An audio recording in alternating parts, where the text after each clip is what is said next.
gonna be all right. It's gonna be okay. You know how we do it. Hey, everything is gonna be all right. We got the mic working and the camera is right. Yo, everything is gonna be okay. Earth therapy with sun on a Sunday. And it's important to get off to a good start. So today, on the Daily Go Get It, on the Urban Therapy with Sun show, we are talking about the day before your most tragic event.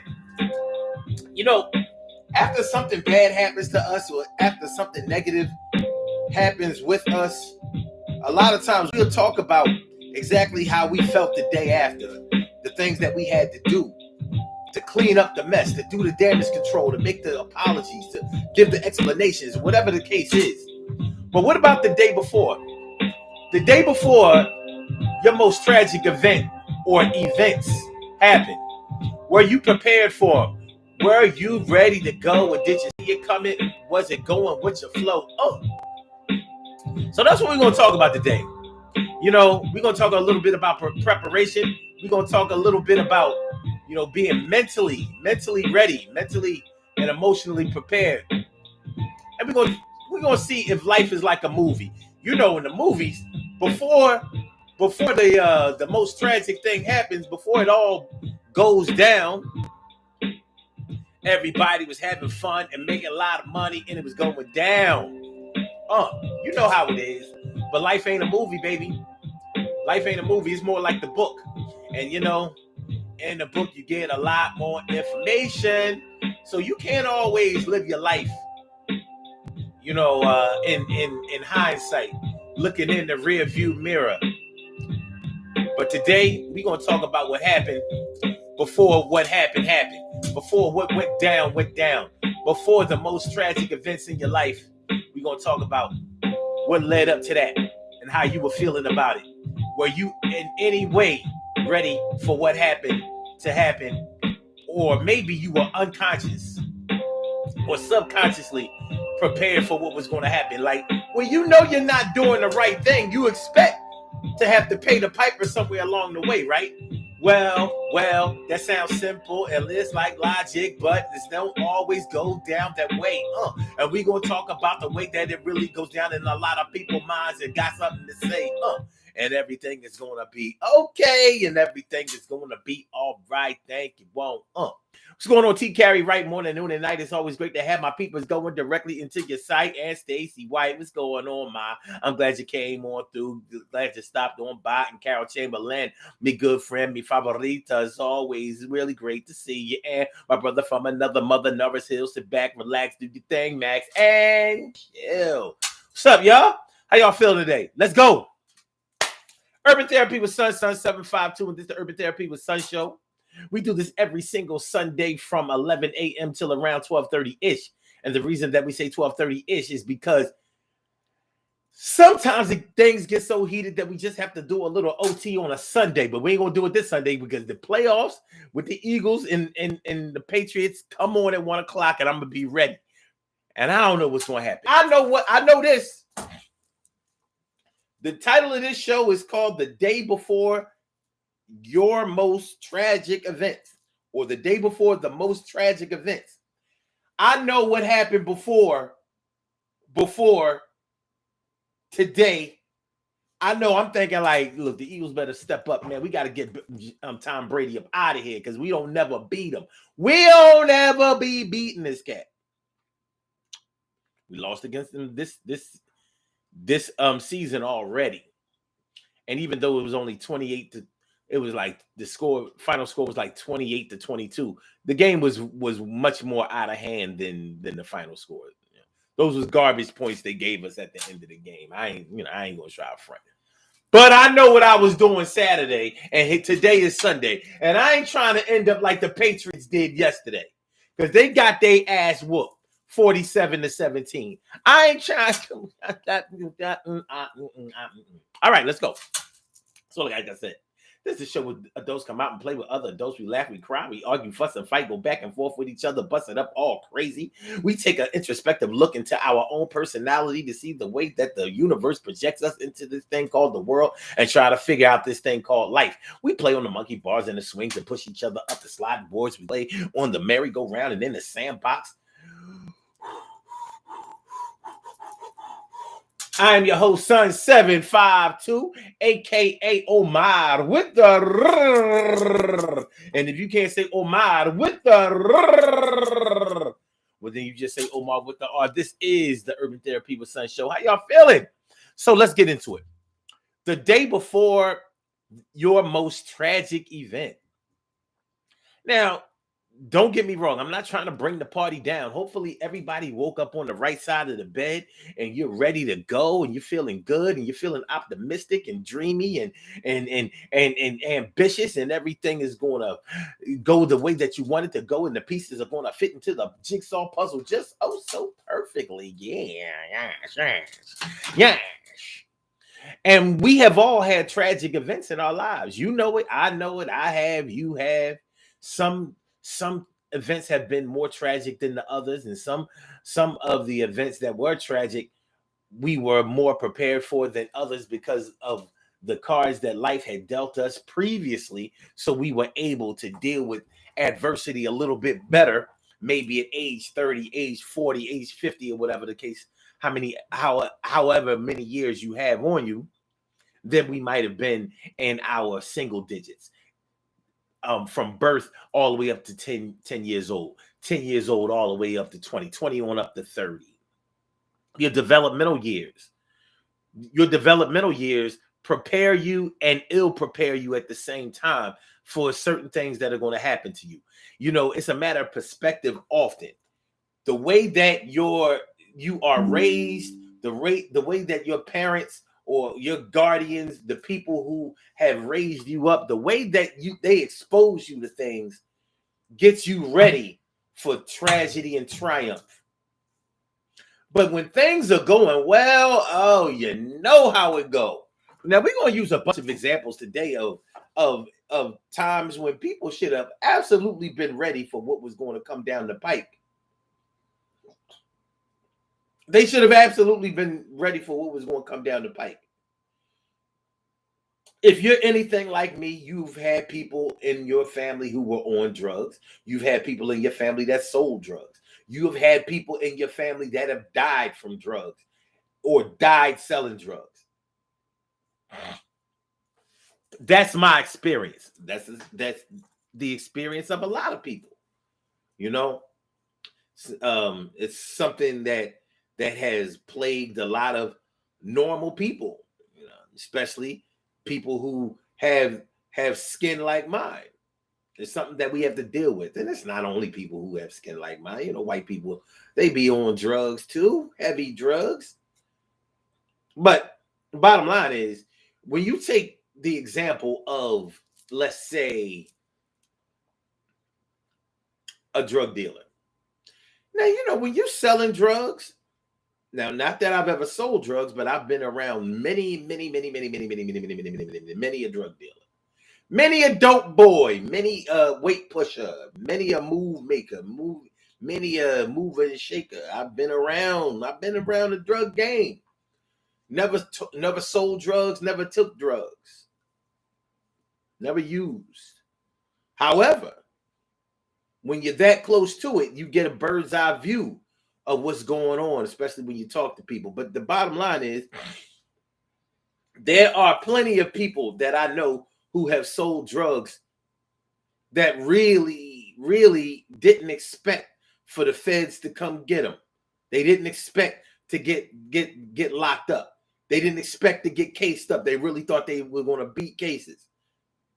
You know, when you don't know what a lawyer does and you don't understand how the law works, you think that all I got to do is get a lawyer and the lawyer will eat the case, as they say.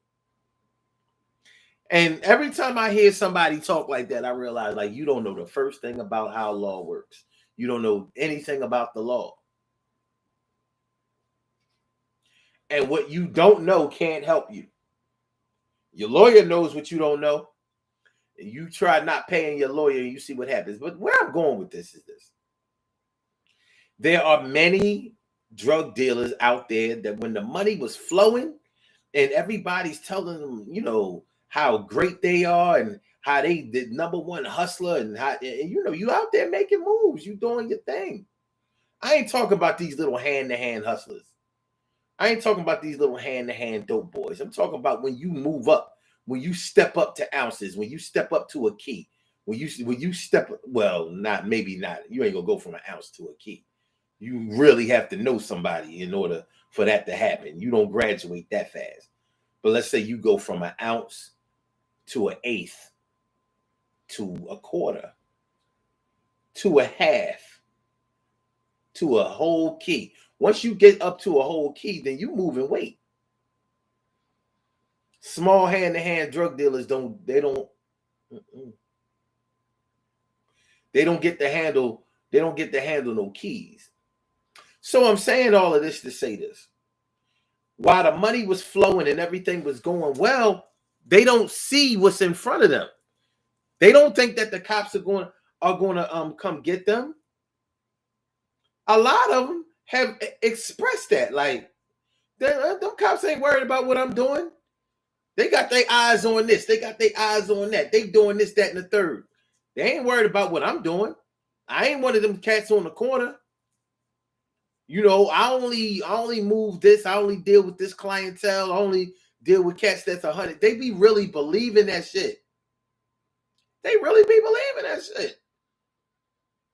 And then they get picked up because they didn't realize that their phones had been tapped and that their girlfriends had been compromised and people wearing wires and even if they're offering them a deal. Even if they're getting offered a deal from the DA, like, all right, look, all the stuff that you did, that's small change. We ain't worried about that. What we need is the name of your supplier. We need the name of your connect. We need the name of your plug. We need the name of them cats that you be going over to see and where you be bringing packages back from. That's who we need. That's who we really want. So all you got to do is give us a little information on them, and then you're free to go. You're free to go. But that's not the tragic part. That's not the tragic part, because getting locked up is something that if you are involved in criminal activity, you definitely prepare for whether you think it's going to happen to you on this day or that day or not. But what you may not be prepared for is getting a bullet shot in your ass. What your family may not have been prepared for is not seeing you another day. Is not knowing that they was going to have to raise your kids or make some type of arrangements for them to be raised. That's what they didn't know. That's what they may not have really planned for, because you might have been a cool dude. Just because you're a drug dealer doesn't mean that you're a thug. It doesn't mean that you're an angry type of person. It doesn't mean that you're not helpful. I've known plenty of drug dealers who were actually very altruistic. So the day before their families had to come to the hospitals and morgues and all that kind of shit to identify them, they did not know. They did not know, or did not seem to understand that what was going to happen to them was going to happen to them. The day before, what was going on the day before? Is there an energy that happens the day before that lets you know that on this day it's going down? Even if it's not today, it's going to be one of these todays. For example, I have known cats, I've known drug dealers that were ex-boxers, things like that, where could just really hold their hands. And I've known them to get in fights with somebody the day before or the days before somebody came back and smoked their ass. So they might have, they went with their hands. It wasn't no gun shootout or nothing like that. It was a fair one. And the dope boy came out on top with the fair one and all of that. And he figured like everything was all good. I knuckled him up a little bit. I scratched him up. I might have gave him a nice little, I ain't give him a beat down, but I definitely let him know what it is. You know what I'm saying? He thinking that, all right, that's that. He didn't realize the impact of what he did to that guy would have on him. He didn't know that those punches that he threw were going to be the last ones that he ever threw in his life. He didn't seem to know that. Did his people know? Did his people know? Did his people say, listen, man, that young boy a little hothead, man. Man, you went and two-piece that motherfucker. You dropped him. You stomped him out a little bit or whatever. But I don't think no good can come out of that, son. Ah, man, that little motherfucker. I ain't worried about that little bitch-ass motherfucker. Whatever, man. You know what I mean? He shouldn't have did that stupid shit. This is what happens the day before the most tragic event happens.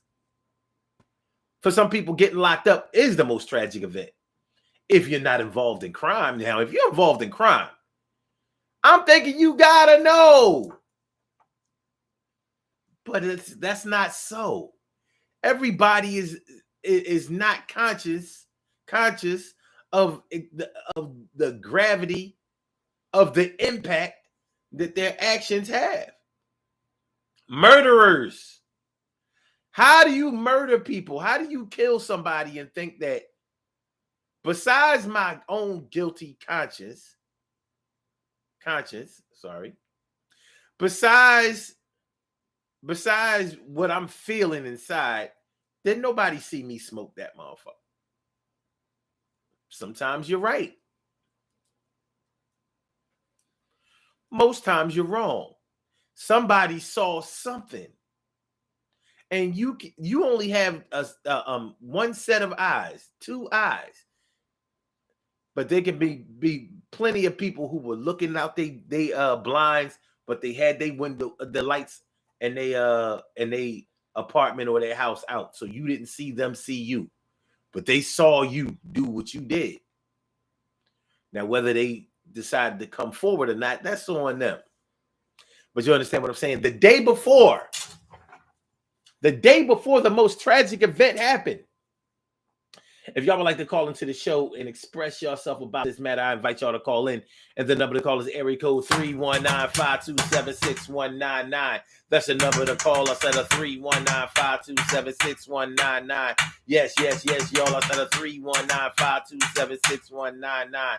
Yeah, get on the line. I said a 319-527-6199. Yeah, get your shine, baby, on. Get your shine, baby, on. Get your shine, baby, on. Get your shine, baby, on. Get your shine, baby, on. Get your shine, baby, on. Get your shine, baby, on. Get your shine, baby. 319-527-6199, baby. All you have to do is press number 1, and that will let me know that you would like to speak, and then I will call you out the last 4 digits of your telephone number. You can rock on it, do the damn thing. T. Carey Wright says, there's definitely a vibration that you feel before a life-changing experience. But are you able to read that? And are you able to go back and clock that? And will you be prepared to understand and recognize that feeling the next time the warning signs come up? And that's if you're saying that the vibration is a warning. Sometimes warnings don't warn. Sometimes warnings are just loud sounds. I don't know. Or sometimes they have no sounds. They're just a feeling. It's hard to say. Narcil says, I knew a brother that didn't see the guy that lost a fair knuckle up corner him in a restaurant bar and smoke him weeks after the fact. It happens all the time. The day before. Now, if you talk to his peoples, they'll probably tell you, like, yeah, man, I don't know what happened the day before or on that day. There was something strange happening, like something from the time we woke up. I knew something was off. All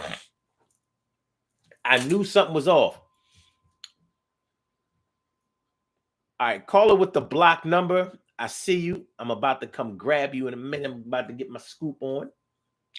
Just give me a second. A good friend of mine, when 2002 turned into 2003, a good friend of mine that I worked with, we worked on the same job.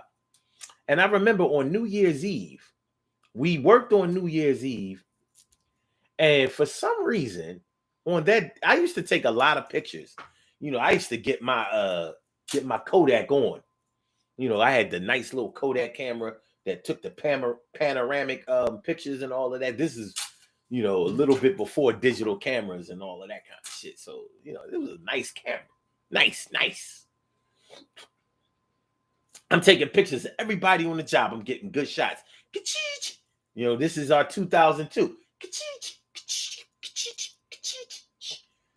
I could not get a good picture of my man Rob. I couldn't get a good picture of him to save my life. I kept getting him on the side. I'm getting him with his back turned. I could not. And normally he's one who poses for pictures. He grabs my, this is my bro, and all that kind of shit. Couldn't get a good picture of him that day. That was the last day I would ever see him.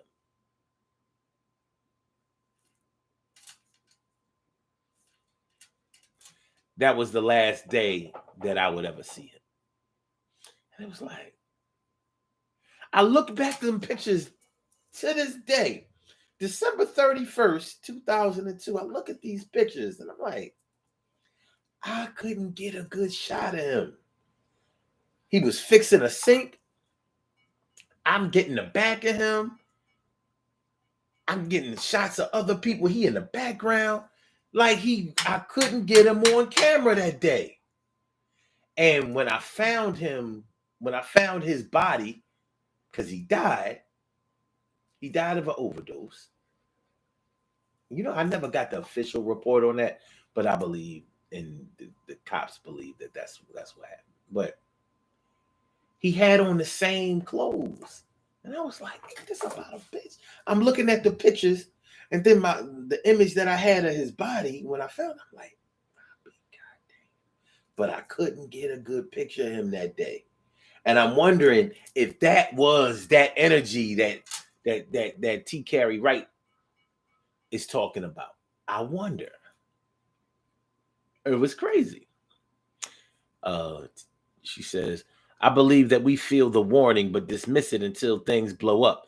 Then we say, I could feel that something was off. TK Wright says also, look at Nipsey Hussle. He could feel resentment growing from the man that killed him, but he dismissed it. Yeah. Some people just be blowing all smoke. All right, we're gonna take the caller with the block number. Welcome. Wait a minute, hold on. Let me cue you in here. Hold on. My browser is doing some funny things here. Okay. Yeah, I'm up, bro. How you? There you go. How are you? How you, man? I'm good. I'm good. Yeah. You interesting show because you went from dropping some jewels to some jokes, and I'm like, okay, this dude is fun. you get at both.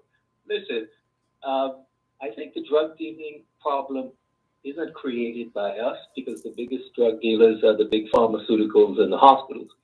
So in our communities globally, it's a tough situation, job problems, somebody's got illness, can't afford this. And so some people turn to self-therapy. And that self-therapy is cheap if you can buy it on the streets. If you try and get a prescription from a hospital, you got to go through all kinds of, So until that problem is addressed, which is why so many people are stressed out in our communities, and even in the poor communities, trailer parks where white people live, there's a lot of drug abuse, street drugs. But if the system wanted to stop it, I'm not saying they should do this, but they know how to go down, follow somebody to Colombia. They have police around the world. There's a group, I think it's what's it called? I call it not Intel, where there's a global police. I don't think they want to stop it because the drug dealing gives them the opportunity to have law enforcement throughout our community, to spy on people's phones, to see who's really black conscious. It's a cycle. And I don't know how it will end without us having a better grasp of things. I've had the chance to meet with some, I'm not down with anything, but, I've had some meetings unrelated to drugs with some, dons, etc. and OGs. And most of them never no longer want to be in it. They left it alone. Their grandfathers, but when they were young, they took that, other option. I never took the option, even though I knew a lot of people, because I said I could use my mouth in another way, and but I can't blame them for taking the other way because my way hasn't been as financially rewarding as their way. So, you do what you got to do, but it's the kids that suffer in the long run. So hopefully we can come together and have, you know, the depression and all that stuff dealt with without turning to things that are going to screw up our lives. So, yeah, that's just what I wanted to say, man. That's cool, man. It's an interesting approach that you took to the topic. I want to ask you something in a minute, but yeah, when we talk about drugs, uh, I believe that there will always be drugs because there will always be situations that that make people's lives in sobriety unbearable. You know, like it's easy to say that people get involved in the usage of drugs because they're poor, they're uneducated, they don't know any better or whatever, or they just want to get high or whatever. Well, all of those are symptomatic of an unfulfilling sober life. You said something interesting about the drug dealers that that got out of the game. I haven't known any drug dealers that loved being drug dealers because they know of the illegal part of it. It gets you into you're always facing trouble. You're always facing scrutiny. You're never able to move around the way that you want to. It's hard to travel the way that you want to travel. Most people like to travel around the world, sightseeing and meeting people and experiencing different cultures. A drug dealer doesn't get to travel that way. They have to travel for business constantly and consistently, and their business is constantly under surveillance. You know, trying with the feds trying to find out what they're doing and who they're doing it with, and trying to set up a case and things like that because there's so much money involved. So so they do it as a means to an end. Now I have known some brash, somewhat arrogant drug dealers who really felt like they were so good at it that they would never be caught. And the ones that I know who felt that way have been killed or they got locked up for many years. And some of them got locked up for not so many years, came out, did their thing, and either got killed that way or came back out, started dealing again, got locked up for an even longer time. But what I want to ask you is, as far as this topic is concerned,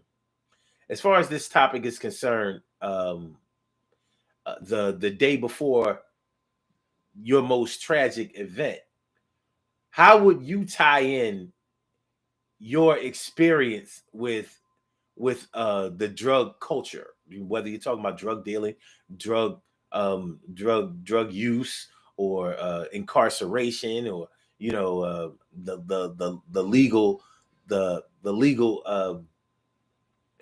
the legal dealings of what drug dealings concern.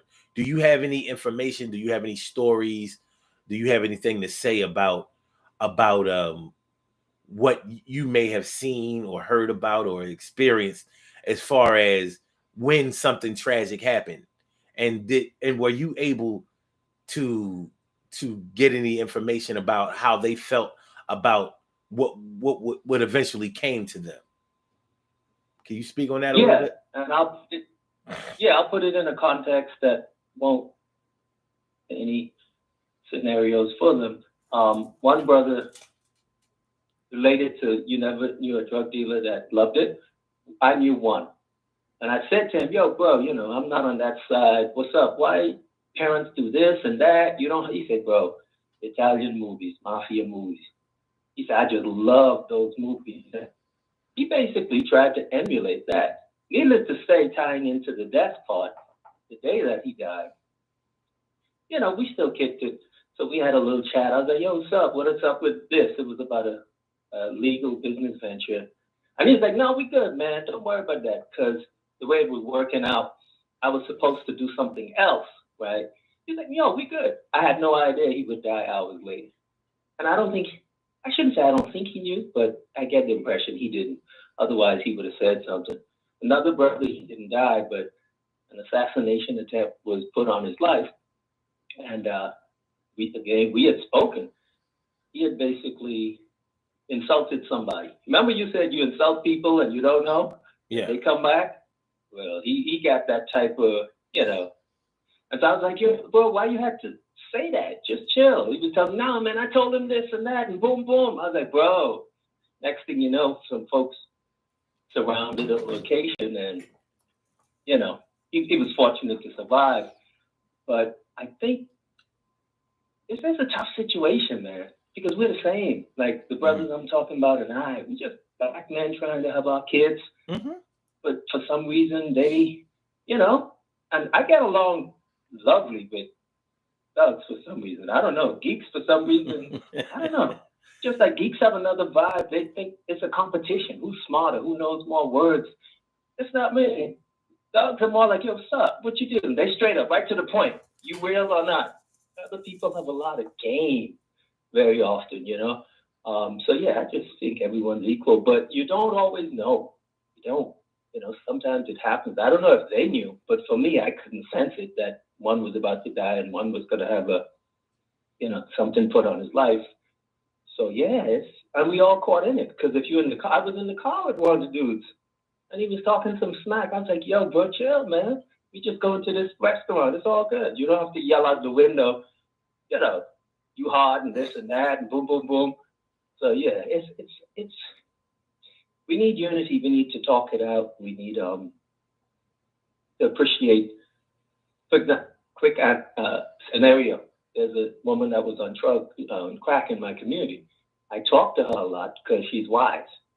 People see me talking to her, and they make the assumption, oh, he must be doing it too. We're so judgmental of each other, and it's very unfortunate, you know. But yeah, we never. But for me, I often don't know when people about to die. My wife says she has a dream and wakes up. I had a dream about so and so, and then weeks later they die. She hasn't dreamt about me yet, but who knows? Maybe she's keeping it from me. I don't know. Yeah, it's a weird thing. It's a weird thing about when you start talking about things leading up to a tragic event or any other type of event. But we're talking about tragic events today. Was the brother who got locked up, the one that survived, did was getting shot up the most tragic event that happened to him? Because everybody doesn't No, look at. he had something, bro. He had something terrible happen to a relative that, yeah, stuff that I hear the stories and I'm like, I'm not living that lifestyle.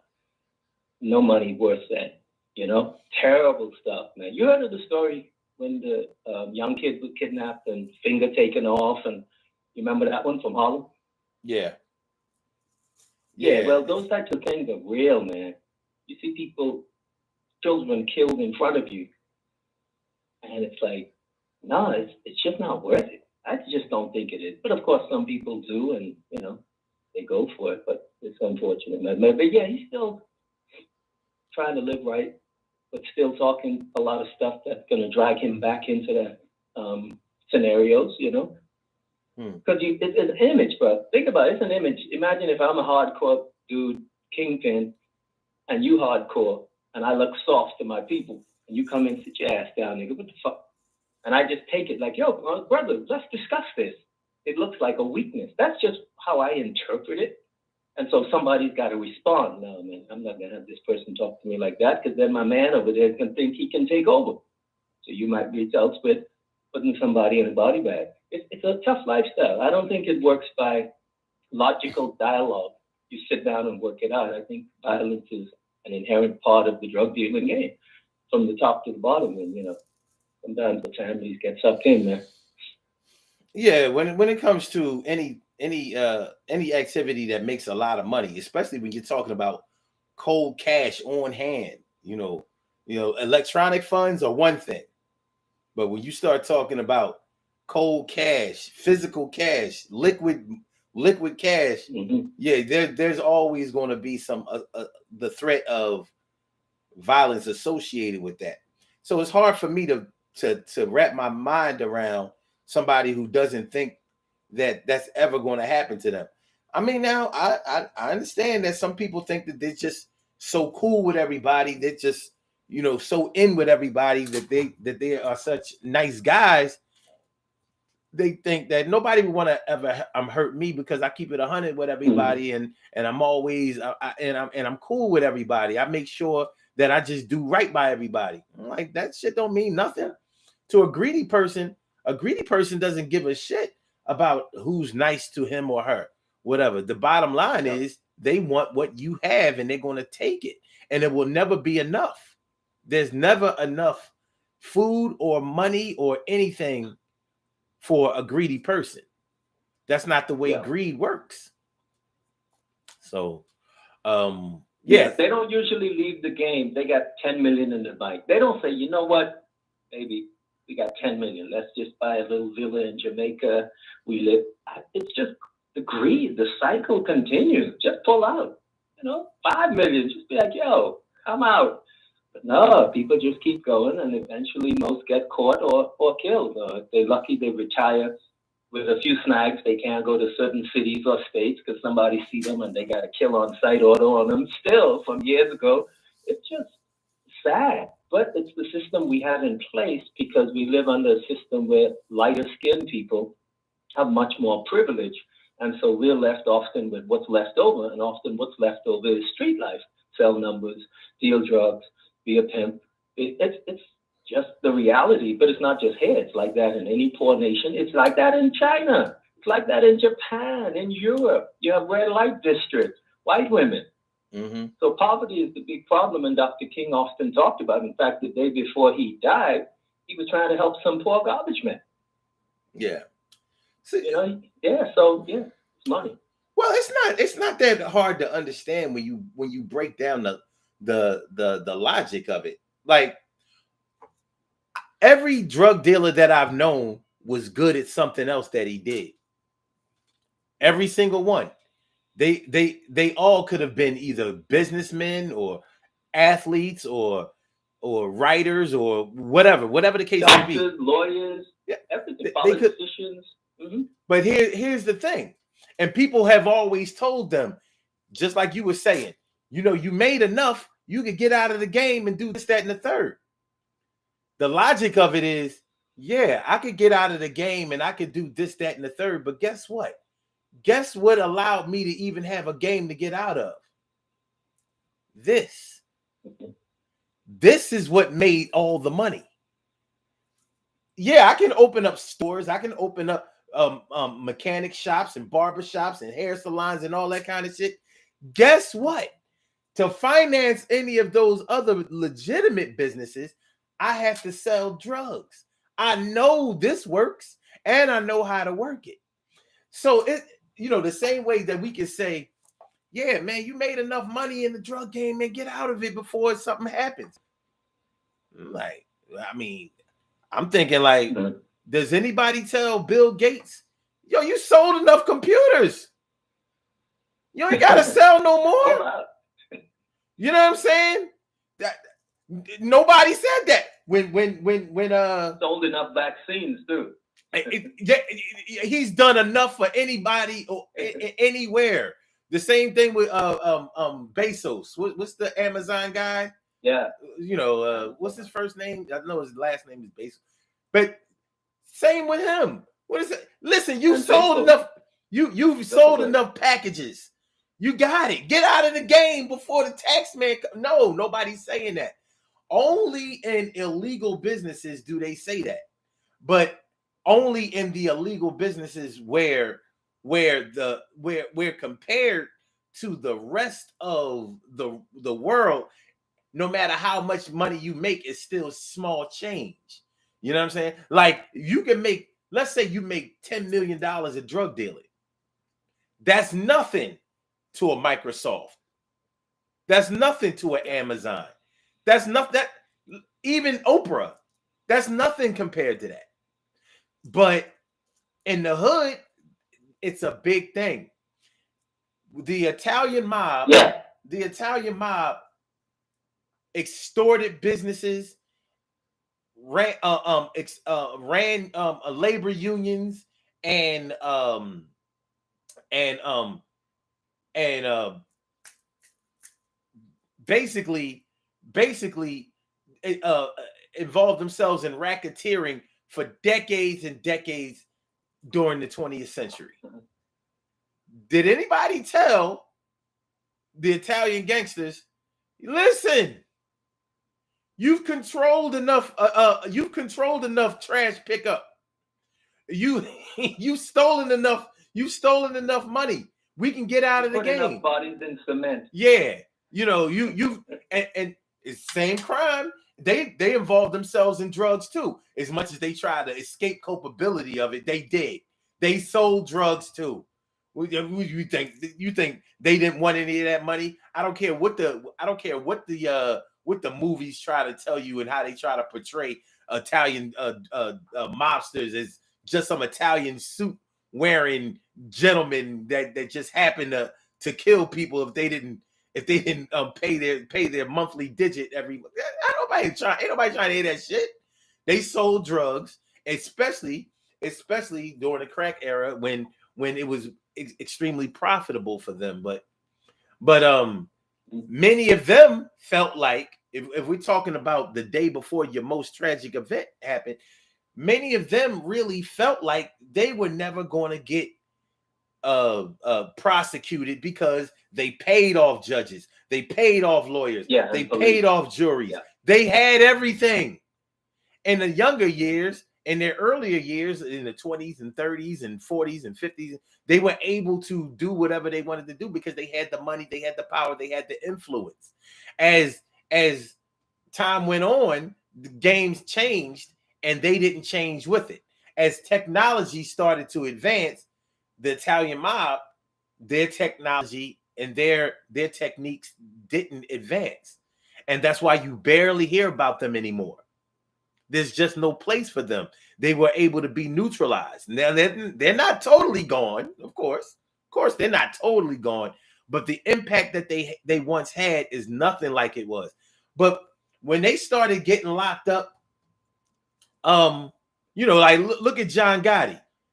John Gotti was the Teflon Don. He told people, listen, I'll show you how to beat these cases. He used to talk like that. He was really feeling himself. He was really arrogant. I always wondered if he sniffed coke, because that's something like that's the confidence of a coke sniffer. You know what I'm saying? Delusion. Yeah. So I can imagine the day before he got indicted, he probably even the day before sentencing, he probably was like, "You gotta be fucking kidding me! I killed Castellano in order to become the kingpin. And here I am locked up after beating all of these cases before." Well, yeah, every dog has his day. So and I don't know if that was the most tragic event that ever happened to him, but I'm sure his family never thought that he would die in jail, especially of cancer. Like, that was almost a dishonorable death for him. Like, shouldn't you be shot or something like that? Shouldn't you? Shanked. Yeah, something. You die of cancer, and after only being in jail for less than 10 years, it just didn't seem. It didn't seem right. But those are the way it goes when you really don't prepare yourself for anything that you have done or whatever. And sometimes you may have prepared yourself, but the people around you are not prepared. It's hard to prepare well when everything is going well. When you have the golden touch, when everything you seem to be around seems to garner success and improvement. Yeah, you figured I guess I was ordained to be this way. Yeah. It's also exciting. and definitely programming a computer is not the same as showing up with a bunch of dudes, everybody strapped and women around and money flowing and drinks. It just doesn't release the hormones the same way. Okay, let me see if this computer program. So I think that excitement might factor in too. By the way, the Italian mob still exists in different forms. They have elevated, just like the KKK no longer, well, usually don't do the sheets anymore. They have been morphed into a higher level. We're the ones that are still, I think, not incorporated into the fabric of America. The mob owns certain businesses to this day, legitimate, what's called legitimate businesses, you know. And most of the drug dealers that most of us have met, they worked. Their big boss was a white person or a light person from South America, or Italy. Mm-hmm. That's how the drugs, come and go. We're not in control of opium. We're not in control of cocaine. We're not in control. We may have some control of the weed business if it comes from Jamaica, but generally, look who owns the weed business today on the corners in America. So we get the short end of the stick. But Yeah, we got to make do with what we have. yeah, yeah. It's funny because you say that the Italian mob has morphed into legitimate businesses. Actually, all of their business was totally legit. It was their approach to to those legitimate businesses. Like, yeah, they own jewelry stores, or they extorted jewelry store owners. That type of thing. You know what I mean? Like, here's what you have to pay to keep us from robbing you every night. See? Or to protect you, so that no one else robs you. Yeah, you're protecting. You're being protected against us. We're going to send our goons in to rob you if you don't do, or we're going to threaten your family or hurt your children and all that kind of stuff. Like, once again, they tried to always act. They always tried to portray Italian mobsters as being very protective of women and children. I'm like, oh yeah, give me a fucking break. The motherfuckers were savages. So you'll cut off a person's legs and whatever, and like you were saying, make them into a cement block or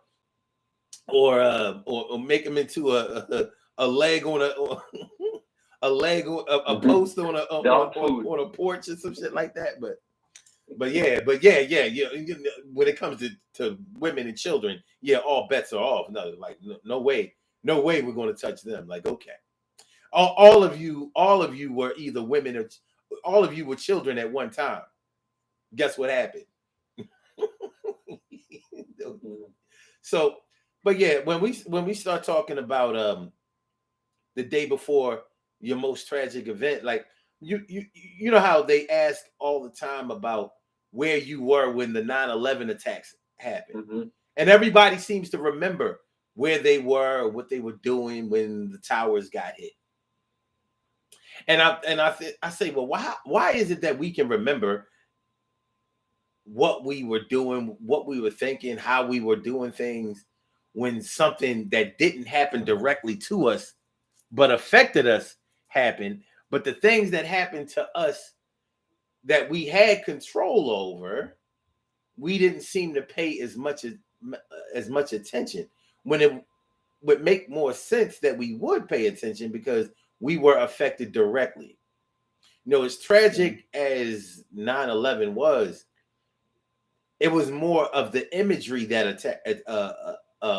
affected us, because many of us didn't know anybody who perished in those towers, and the world doesn't live in New York, and allegedly there were other planes that didn't affect New York, like Flight 93 and that ghost flight, that ghost plane that so-called hit the Pentagon. Pentagon. Yeah. Yeah, that we have absolutely no evidence of. No evidence other than a picture. Like no wings. I think they claim it was a missile, but even a missile, there would be some parts left. They have no. This is the Pentagon now. They don't have no slow-mo image of it. Yeah, right. The Pentagon. Frames per second. The Pentagon going over a major city like DC, and nobody saw this thing. Oh, nobody. And did you see the damage on the building? Like, well, I saw It looked like a Hollywood set. Yeah. But this is how gullible we are, bro. We're very, not just black folks, Americans, period. We Oh tend to yeah, be very yeah. gullible. We just, if the government says it, it must be true. Line up and do what they say. Well, that America the Beautiful and us being the police around the world and all of that, going around the world doing missionary work, fighting for freedom and democracy and all that shit. We've been conditioned to believe that rhetoric and that propaganda, and many of us have taken it hook, line, and sinker. And you can't really blame them because you want to think that you are part of something great. Yeah. You know, it's not until you start reading and learning how to think and how to pay attention, and you start learning the little tricks of the trade. That's what ruins everything. But that should prepare And you traveling. even. Yeah. Oh my God. God forbid Yeah. you should find out how other cultures live and what they think and how they feel. Yeah. Malcolm traveled, and look how he evolved. He was first NOI, Nation of Islam, exclusively that vibe. And then he traveled to Mecca, and he's like, wait a minute, I've seen some fucking light skinned and white Muslims. What is going on? It totally changed him. Not to say that the white establishment is all good to us, but if we travel, we start to get different thought processes and see how we affect other people and how we all share the same air and water supply. And then that brings us back home to say, well, if this is the case, and rich folks travel all over the world, they already know this, but how come they're not promoting this to us in our various hoods and projects and ghettos? And it's because if we saw that we were one world, I think we would be less nationalistic and a bit more Pan-African or humanitarian or environmentally conscious, you know? So if they got us on the plantation, that's you. You fight for this. We stay up there. You know, travel is good, even if it's just through YouTube videos. You know, see other nations. Yeah. You'll never be as educated in a book as if you actually travel the world. Yeah, true. I don't care how much a person reads. You know, your intelligence may be extremely high, your learning ability may be through the roof, but actually going out and exploring the world and seeing things, for yourself and experiencing those things, you can't beat that type of education because it allows you to just be able to talk about so much and gain so many different perspectives about what the truth is, even if you never come to what the concrete complete truth is. You will start to get more answers than the average person. Mm-hmm. So when you talk about Malcolm X, it's funny because I always believed that Malcolm X was forced to come into his second or third installment of his mental enslavement when he went to Mecca.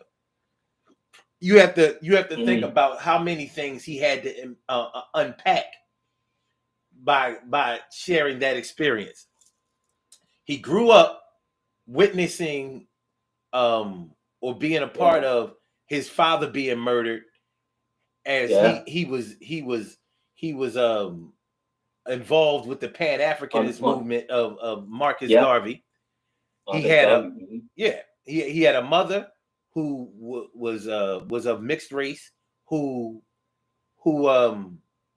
had mental, serious mental problems.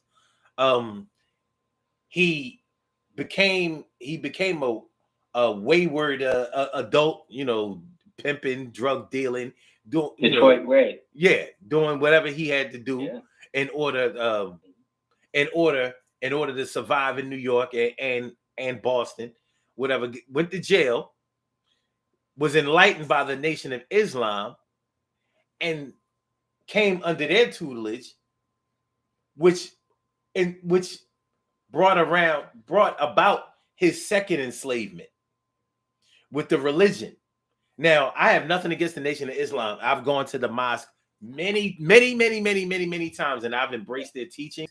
I think that fundamentally they are sound, but in practice, well, a religion is a religion, a cult is a cult, and when there's money, when you mix God and money together, well, you're pretty much going to get the same outcome. So with Malcolm X believing that Islam was one thing and then finding out that Islam is a whole other thing, there's no telling what Malcolm would have been had he If he survived. lived. He had to Yeah. go. It was because he would have undergone so many changes, it would have eventually invalidated him. Well, first you Yeah. said, Which is actually called growing up. exactly. Mm-hmm. So, but when you think about when Malcolm was murdered, we have a lot of information about what was going on the days leading up to his murder. You know, as much mystery as there is behind it, we also have, real life accounts about what Malcolm was thinking, and how things happened, how he didn't he was light on the security and stuff like that. So Yeah. we know what happened before what happened to him happened. And Mm-hmm. just like I was talking about earlier, how some drug dealers believe that because they play straight, or they believe that they do, and because they cool with everybody, they figure they don't really have any enemies. So why would anybody want to kill them? I think Malcolm had kind of fallen into the same type of thinking. I'm only out here trying to help people. As a matter of fact, I'm starting to cross over a little bit and become a little bit more liberal and stuff like that. Meanwhile, Martin Luther King was at the same time. It was almost like Malcolm and Martin was switching roles. We're becoming one. Well, not necessarily becoming Yeah. one, but they were switching roles. Martin was becoming a little bit more conscious and a little bit more militant, and Malcolm was becoming a little bit Malcolm more was becoming liberal more universal. and inclusive. You know what I'm saying? Yeah. So, Yeah. but both of Malcolm knew he was going to be killed, though, brother. Martin knew he was going to be killed too. Both of them knew they were Both going to of be them killed. knew. Yeah. Yeah. So, So it wasn't. So check this out. I'm sorry. No, go ahead. Malcolm knew. He even told some of his security, "Nah, I'm good." Right? Uh-huh. He knew something was up because he had spoken up about Elijah and the young women. He Right. also had spoken up about JFK. Right. So he not only pissed off the white liberals and the KKK and all that, he pissed off the NOI. And NOI, that's nothing to play with. You don't understand? Because they have a very strong response that is not a sit-down negotiation. So he knew what was coming, but he didn't pull out. He didn't leave. He figured, I spoke this most of my life. My father died. This is what I'm thinking. I'm going to die, go out like a hero. Not like a hero, but you know what I mean. He's like, I'm not going to, pump. I'm not going to bounce and go to Jamaica and retire, Right. or Brazil. I'm going to show my people we can live for this, we can die for this. And I think Martin Luther, his last speech, I may not get there with you. The way he said that, the look in his face, he knew. Unfortunately, me, I would have pulled back. I would have said, you know what, brothers and sisters, I love you all. I've done my part. I got to go away for a while with my family. See y'all in 20 years. Well, but, maybe that's why they, Martin had talked a lot about. Martin had talked all of the social stuff that Martin was talking about. That's not what got him killed. Martin was starting to talk about the Vietnam War. Martin was starting to talk about reparations for Black people. Martin was also talking about our indigenous status in the United States. Martin, you never heard Martin talk about us coming from Africa and all of that kind of stuff. He knew more truth than see that I have a dream shit. That's the speech that we want the world to hear. It was his other speeches that really mattered. But Martin was starting to interfere with the United States money. They didn't give a shit about, we shall overcome and I have a dream and Black people and white people integrate. They didn't give a shit about that because that doesn't take any money out of their pockets. In fact, it actually helps them to make more money. But when you start talking about indicting as far as how the United States makes its money in the military and what their true motivation is, now that's something that they don't want to be spread over the airwaves or in large concert halls and things like that. Like that, those are things that will will cause image problems with the United States. And as you know, the United States does not tolerate people giving and tarnishing the image that it has set for itself. So Martin was starting to be enlightened in way because Martin was educated and he was like super smart. So they had to deal with Martin in a different way than they had to deal with Malcolm. Malcolm was more accusatory. Y'all not doing this. Y'all not doing that. And I'm going to tell on y'all if y'all don't do this. Martin wasn't that way. Martin was more like, well, I heard that this, that, and the third, and blah, blah, blah, blah. So I'm going to just put it out there. And, most of my people ain't going to catch it anyway. But I'm setting it up for them to catch it a little bit later. And that's pretty much what the government tried to thwart and was successful at it for years. People are just now looking at Malcolm's, listening to his speeches beyond the I Have a Dream speech and his interviews and reading his memoirs. And they say, like, wait a minute, all this new consciousness that's going on right now, it ain't new. No, it's not new. Plenty of us knew. We didn't have the internet though.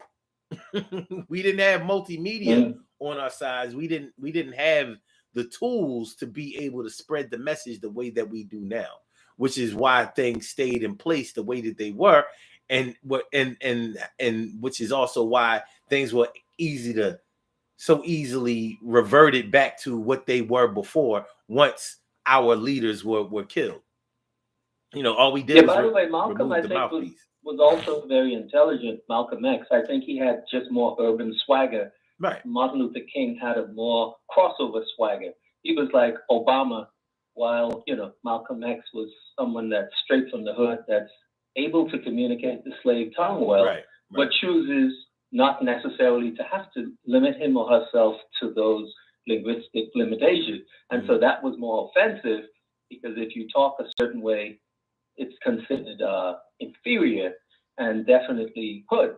If you walk a certain way and, hold a gun up to your window, that's like, oh, shoot, this nigga is not playing. Yeah. So they both were deep. It's just they were two sides of a coin to bring us freedom. They were both. And both got killed. They were both very, very necessary.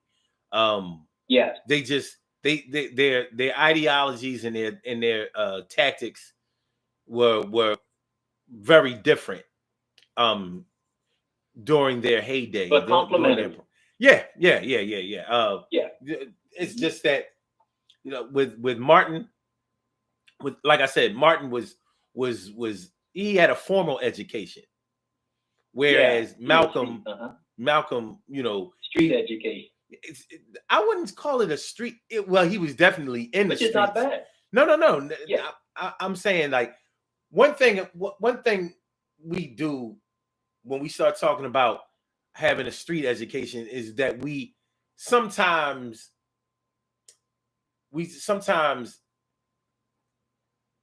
give the impression that because you are street educated, it has absolutely nothing to do with the books. Yeah, and which is the opposite. It's not. It's not true. No. But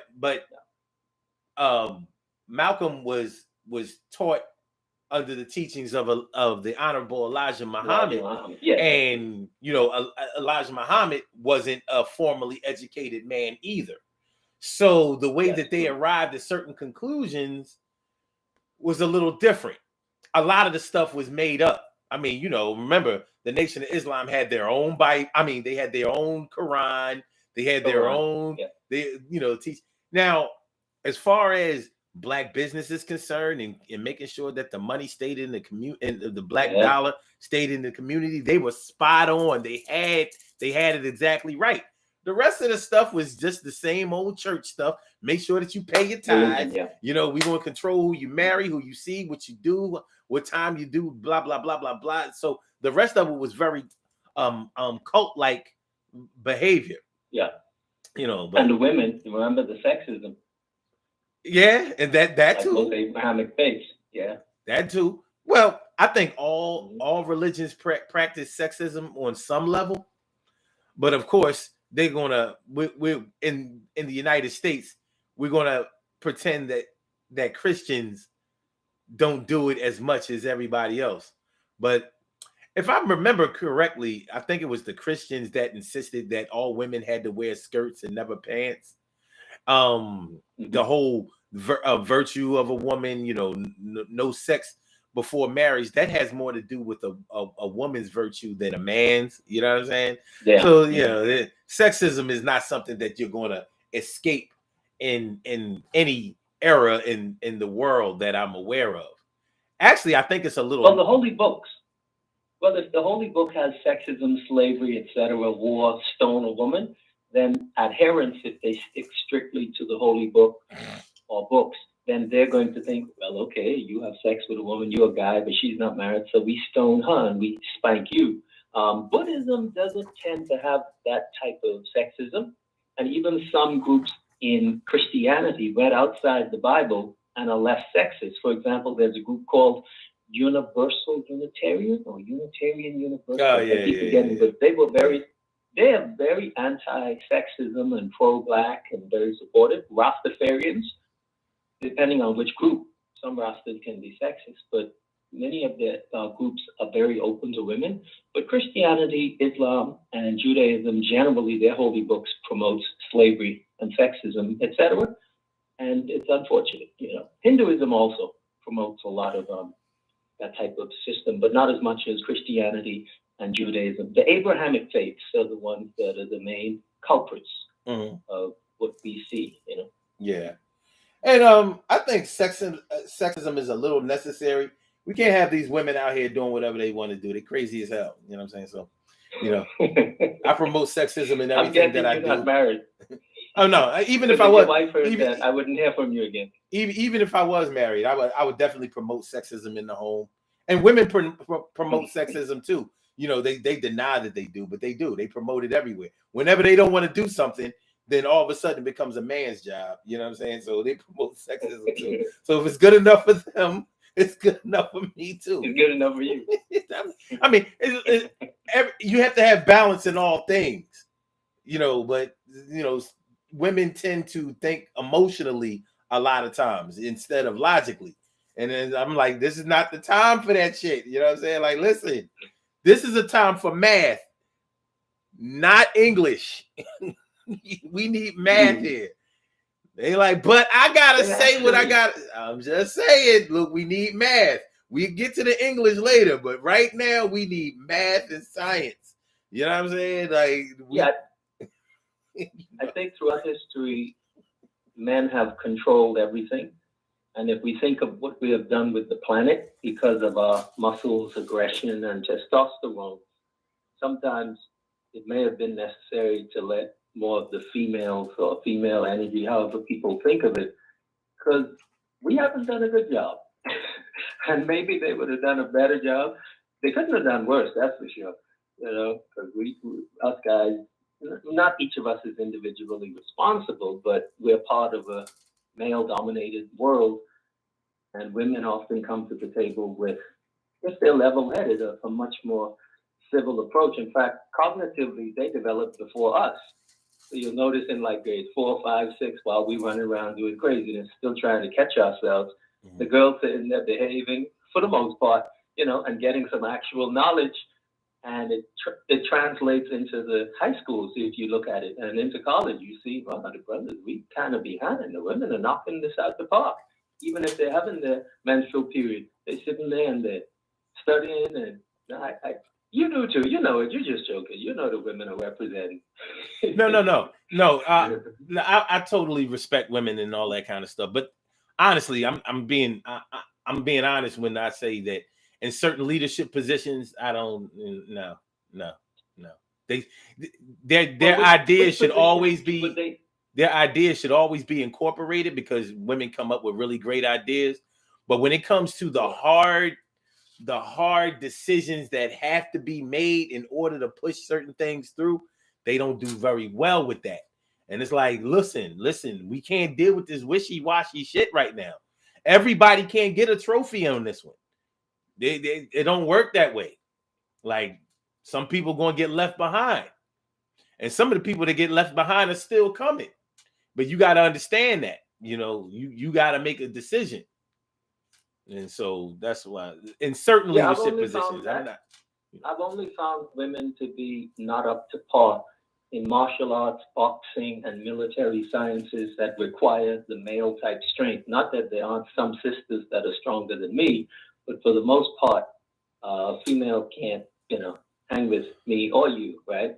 But other than the muscles, meaning we could have the men as the muscles, and the women could be like, yo, okay, you lift that up. I really don't see cognitively or intellectually females as having less. Typically, I find that the females that we encounter actually have a lot more cognitive abilities than their man, their husband, or the job or the religion would allow. Like I have a sister that's very smart, but because she's in a cult, she accepts second best to her husband, even though he's smart in some areas. She smokes him. I have a cousin like that too. The woman is amazing, and my cousin is kind of, his mind is okay, but she's like a miracle worker.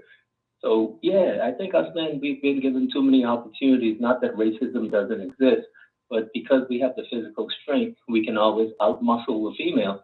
And the same thing with wars. Whoever has the most power, that's who's the smartest, and it goes on. So yeah, no. props to the women. We take it. We respecting them. We got them. Like I said, when they're waiting for you downstairs. I never question the intelligence of a woman, especially the black woman. They are super smart. But just like back in school, there were always more girls who did better in school than boys. But it was always a boy who was the smartest in the class. Sometimes, yeah. I'm just saying. I found both. The girls always did better, and come to find out later on that some of those chicks wasn't that. Well, let's just say looks matter.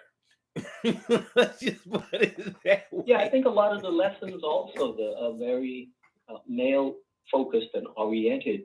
And I think sometimes for females, just like for black people, if the lessons are all about the white man did this and Columbus did that and that, it could be a turn off. And I think in certain subjects, females may be a bit turned off. I know in my experiences, the smartest kids at the top have been either male or female equally. And I think I found that in other countries also, especially outside America, where women may often have a bit more freedom in some scenarios than here. Here we're very segmented. If you met my daughter, bro, my daughter's like, I'm like, yes, queen. She runs the whole family, basically, her and my younger son. They're in competition to be who's going to be the top. Yeah, man, women. I'm not putting us guys down. That's why I said in some leadership positions they don't do well. We know that the black woman can lead the black family well. I mean, they're forced to. The black man definitely fell down on that job, or they're absent from or they won't come to work. Let's put it that way. So I'm not questioning that. But like I said, when it comes to the hard decisions that have to be made, where the choices are only A and B, a lot of women will try to seek out a C and a D. Like, no, that's not no. It's A or B, and that's it. Now, which one is it going to be? So I'm not talking about every situation. I'm talking about in certain leadership positions, they don't fare very well. They might explore more options than are available at that time. But nonetheless, if we're talking about the day before the most tragic thing happened to you, we could take that into so many different areas. It's easy to be blindsided in life by certain things, like if something really, really life-changing and life-altering happens to you, something like we're talking about women. Many women have been sexually assaulted. Now, I'm thinking that's one of the worst things that could ever happen to anyone. But women have had to get used to it happening to them because it happens to so many of them. I mean, it happens to a lot of men too. Men sweep it under the rug, but it's almost expected that a woman will go through that at some point in her life. Whether you're talking about molestation, whether you're talking about incest, whether you're talking about rape, whether you're talking about date rape, whatever you're talking about, sexual assault. So, you know, when you talk about what led up to the sexual assault, some people believe that sometimes it's the way that a woman dressed, or that the way she acted, or her like her demeanor, whether it was her attractiveness, whether she led a man on, things like that. But I'm sure in her mind, she's thinking like, regardless of all of those things that people would love to speculate on to try to absolve culpability in the person who assaulted me, I did nothing to deserve this, and I have to live with this. And I may have been hesitant to even report this because I knew I was going to have to go through this bullshit of having to explain. So how is a woman feeling the day before she is sexually assaulted? How is anyone feeling the day before or the times leading up before something like that happens to them? Because I don't believe that you can ever be sexually assaulted and not be somehow scarred for life. I've seen the damage that it can do to a person, and that's whether that person feels like they caused it themselves. And so many people believe that they caused their own sexual assault or assault in other ways too. Like, had I not went here, had I not dated this person, had I just ignored, had I never picked up the phone, had I taken a different route home, had I not did this, that, and the third. Of course, we all question our moves, our motives, and and our actions as far as being a Monday morning quarterback is concerned. But when it all comes down to it, we can put all of the things that we were feeling and all the things that we were thinking leading up to what happened. We could put all of those things into into a database, and we still won't come up with the exact answer that would have prevented this.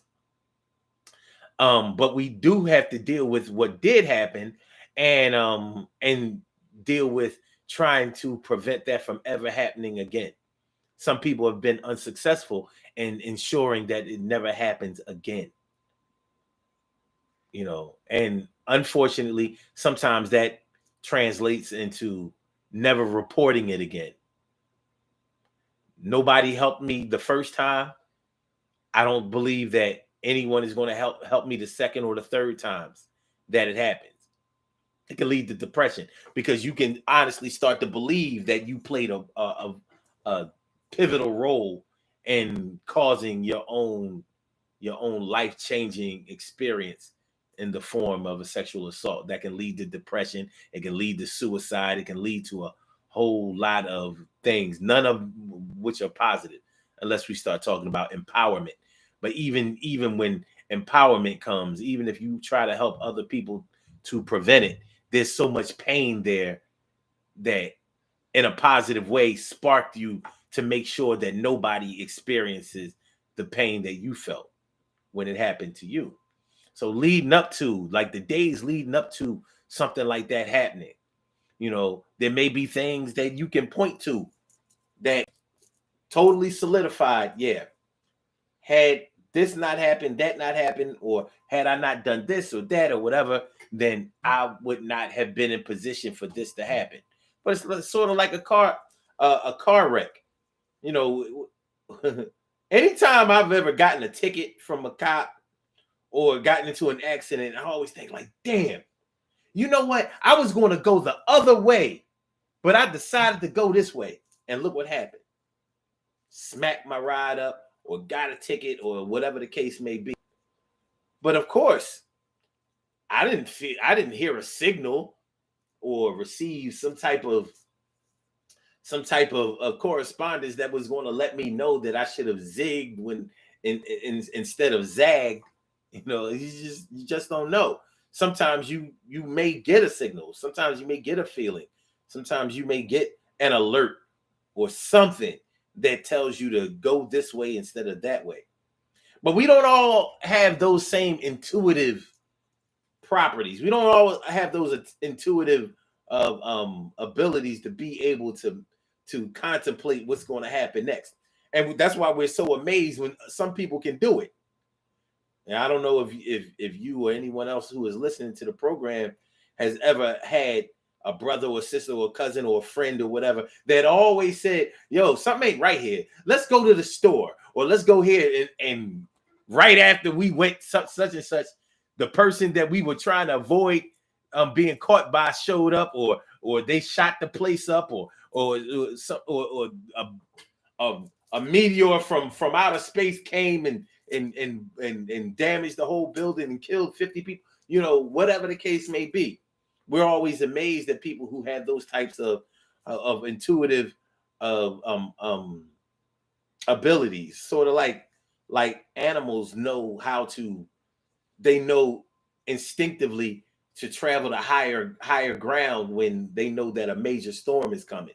They don't watch the news, but they know what to do. They receive those signals from the universe.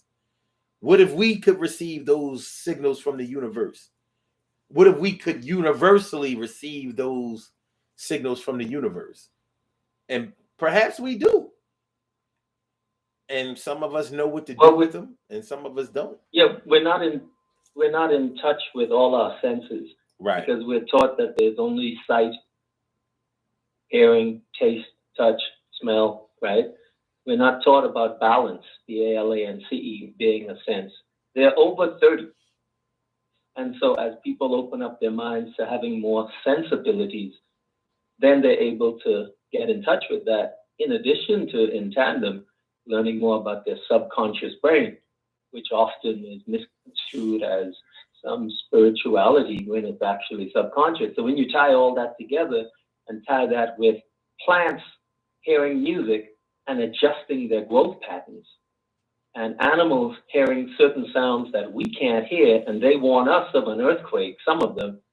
When you put that together, you have a very powerful person, combined with studying street knowledge, meditation, knowing about African history. You know, this is a quest that is so powerful. If we all take on as much of it as we can, it leads to, I think, a better community and a better tribe, because often the world talks about communities, Black community, but other people have tribes, the Yoruba, the Irish, you know, they got the Native Indian groups, which gives them certain powers. And when you look at the tribes, Native Indians, they're into some deep stuff when it comes to health and weed. And most of the tribes, you know, really get deep.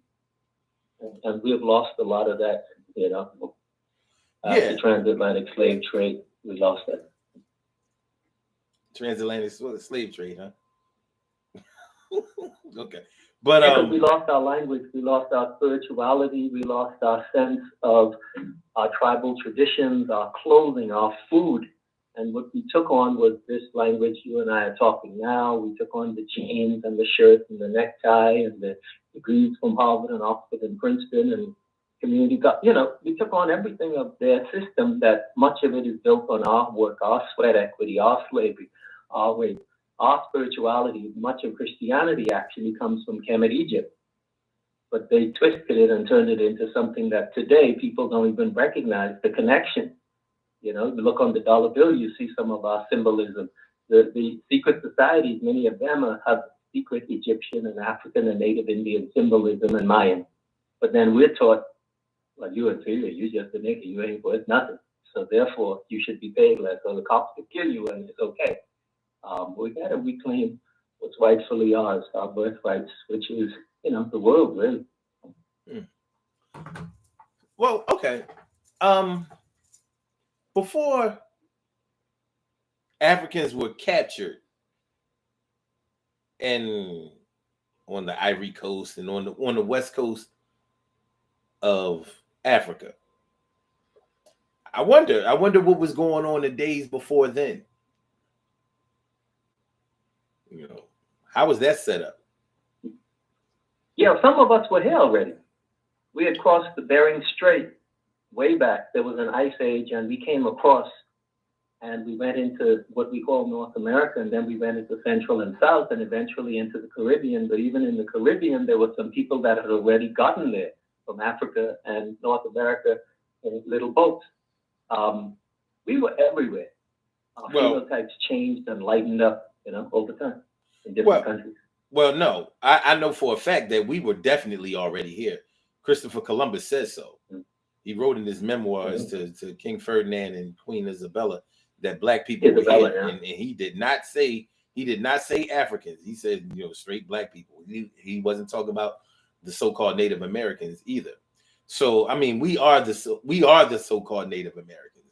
I mean, many of us don't know that, but if we're talking about the transatlantic slave trade, then we're talking about slaves that came from. We're talking about Africans that made the trek across the Atlantic over to the Americas, but to the Caribbean first, and then to the Americas shortly after. But I'm wondering what was their day before, because there's so little. We have so little accounts from any of the African countries where we supposedly came from. We have very little accounts from any Africans saying that people had gone missing, villagers or whatever had just turned up missing or whatever. But we historically we know that allegedly that African kings that had territorial pursuits in Africa sold many slaves to Europeans, whatever, not knowing what they were going to do with them or whatever. I don't know. I'm not at this point in my historical life. I don't really believe a lot of that shit. But I will say this: whatever the case may be, even if we don't take slaves that were taken from Africa, before the colonization of by Europeans to many African nations, I mean, what were the days before for them?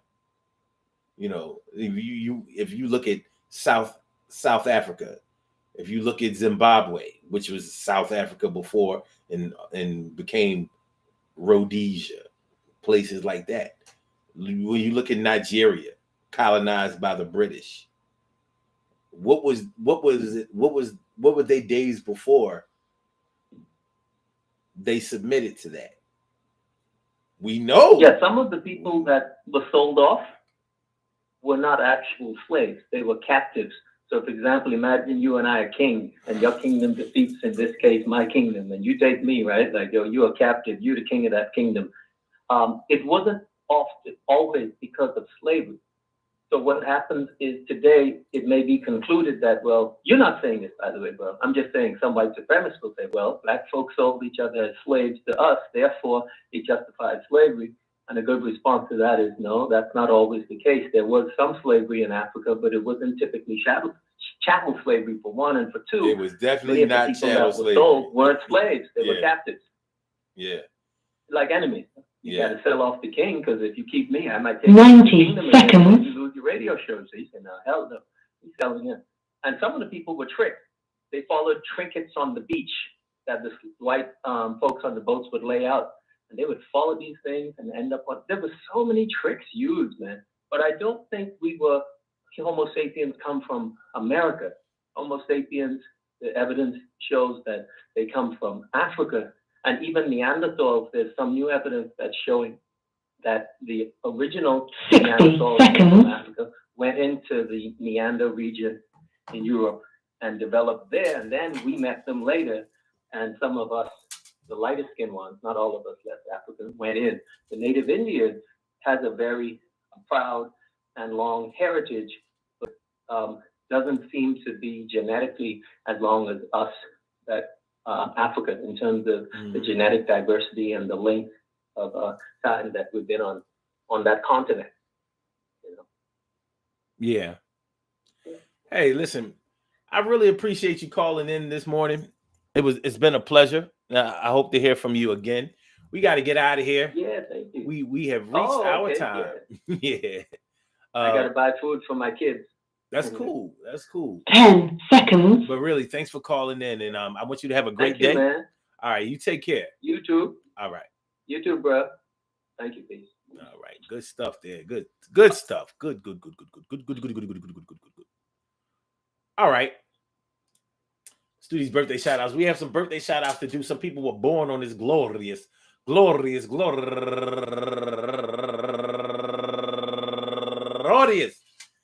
January 16th, and they deserve to be acknowledged. So let's go about our business of acknowledging them and making them feel special because they are special, because they are special, because they are S-P-E-C-I-A-L. They get the R-E-S-P-E-C-T. They are S-P-E-C-I-A-L. They get the R-E-S-P-E-C-T. They are S-P-E-C-I-A-L. They get the R-E-S-P-E-C-T. They get number one. Number one out the box. Hold on, my computer screen act like they don't want to see me shine. Okay, now they want to see me shine. Number one out the box, Amira Michelle, happy birthday to you, and also Tatiana Garcia, turning 36 years old today, and Cheryl Renee, happy birthday to you, and Narita Yvette, happy birthday to you, and John Nix, happy birthday to you, and Devin Williams, turning 26 years old today, and Grindel Smith, happy birthday to you, and PD Crack, not the rapper PD Crack, but another PD Crack. Happy birthday to you. And Kelly Brown, happy birthday to you. And turning half a century today, my man, my mellow, Coach K. You know what I mean? The DJ from Yonkers. Hookah. And my good friend, Kareem Smith. Go get her, Kareem Smith. I want to say happy birthday to you. I want to say happy birthday to all of you. And anyone else out there who shares this birthday on this glorious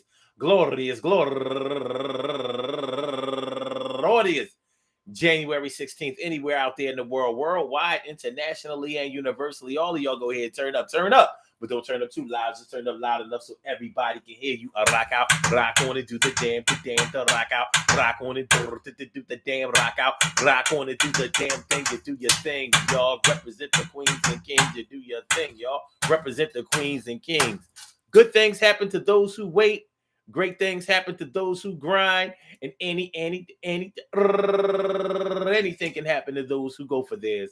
So go hard, go for yours, and remember, man, listen to listen to what I say the day before. You just never know. You never know, but it does show. There are always feelings, thoughts, and signals, and signs, and warnings and alerts that come to us before the tragic thing happens. One of the things I don't want to miss before we get out of this show is that I feel for anybody who has had the most tragic thing happen in their lives.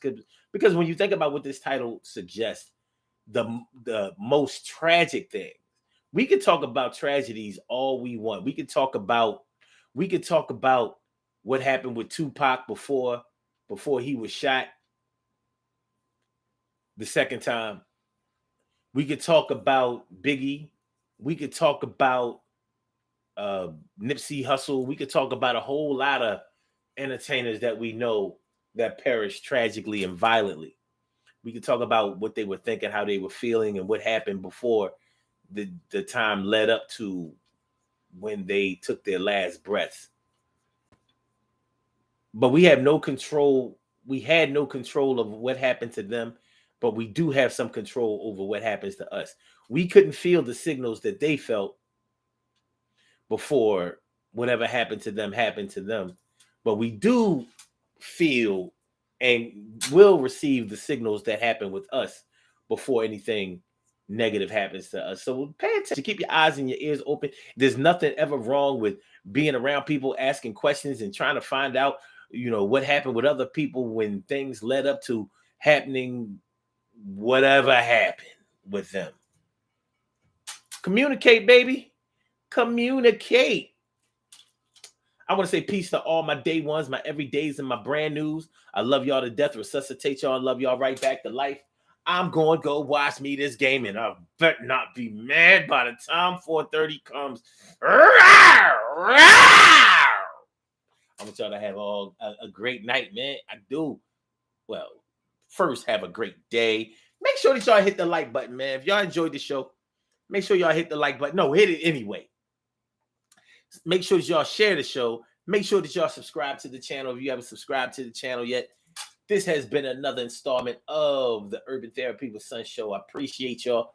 Mucho. I tell you, mucho. All right. So, Blog Talk, we're going to get you on about here right now. Yeah. And for my Instagrammers, Yo Fi Slammer Jammer, thanks for coming on through and let me exercise my grammar. Peace. Thank you for using Blog Talk Radio. Goodbye. And for my YouTubers, you know just how we do, but fly, Eagles, fly. You know how we really do, my boobas. And I'll holler at y'all later. Peace.